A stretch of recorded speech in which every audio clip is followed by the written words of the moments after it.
Today we're going to look at adding decimals. We'll look at it two different ways. The first way we'll look at it is by drawing a model and understanding what happens when you regroup. And then we'll look at it using the standard algorithm, which is what the children are a little more familiar with.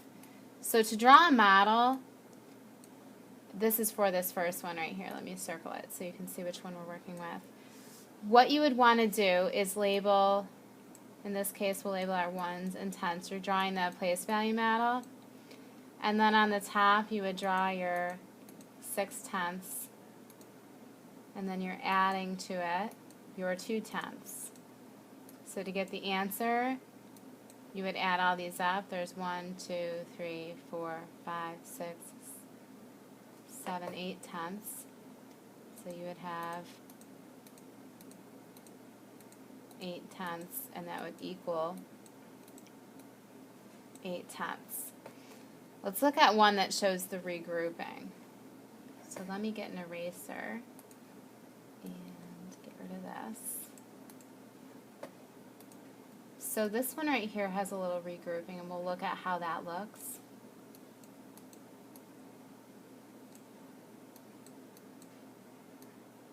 Whoop, I'm drawing the algorithm. It's not going to help you. So they want them to draw a place value chart. We have the ones and the tenths. And we have 1, 1 and 8/10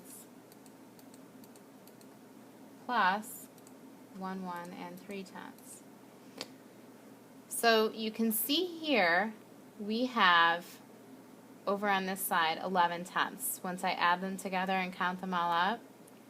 So I want to take and group this, and I know that 10/10 looks like that, right? This is 10/10, and 10/10 looks like that, which is the same thing as one whole. So this is going to put another one in that column. So I would end up with 3, and I had just one little tenth left over, 3 and 1/10. That's what the model looks like for adding decimals. We're going to look at the standard algorithm, which you're probably a little more familiar with. The most important thing that the children need to remember is to line up the decimal. If they don't line up the decimal, the answer will be wrong. So that's the first thing you really want to make sure of. So in this case right here, some of the children will have a tendency to line it up like this, but you can see here I have a 0, which is in the thousands place, lined up with hundreds place, and I have it lined up with an 8 that's in the tenths place. So it's misaligned. I want to slide this over so the decimals are lined up. Once you line up the decimals, now I have my ones place aligned, my tenths place aligned, and my hundredths place aligned. So I can go through and I can add now. I would start at the smallest value or all the way over to the right. 0 plus 0 is 0.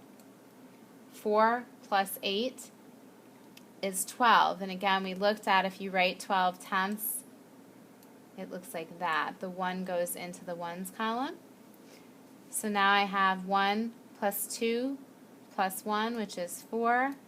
And last but not least, I want to make sure that I include that decimal that I started off with, because 42 is certainly a lot different than 4 and 2/10.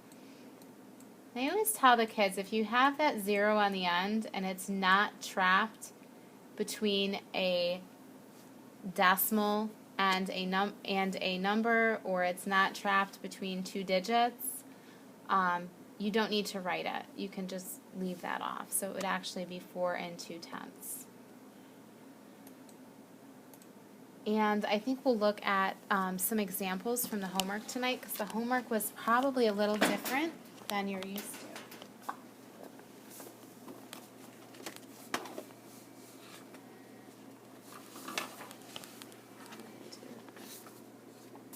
Got it over here, didn't I? Yeah.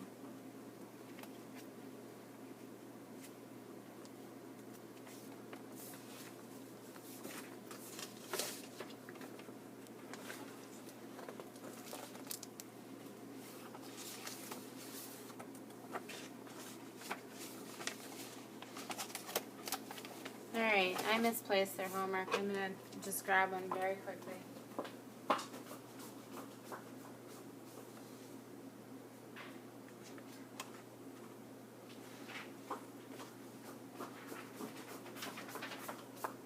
Sorry about that. So for this, they're writing it a little differently. So instead of writing 3/10 plus 4/10, they're writing it out in unit form.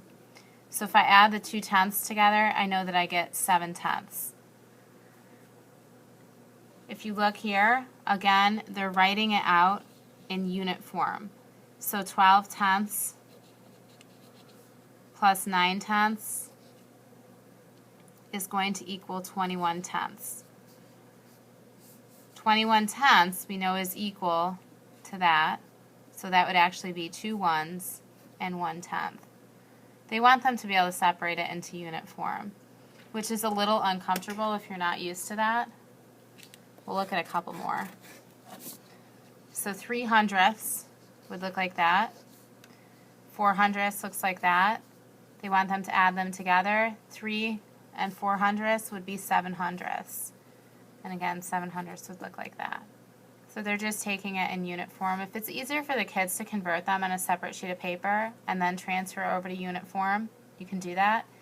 The kids will probably be a little more comfortable with doing this because they've seen it more than probably you or I, who just learned using the algorithm, if you're a parent watching this. So the standard algorithm is just what we went over. When they say standard algorithm, they're just asking you to line it up and add it. So 7 plus 4 is going to give you 11. You carry the 1, 1 and 1/10, and they just want to see their work right there on the box. And on the back, again, the standard algorithm, and then here they have some word problems for them. All right.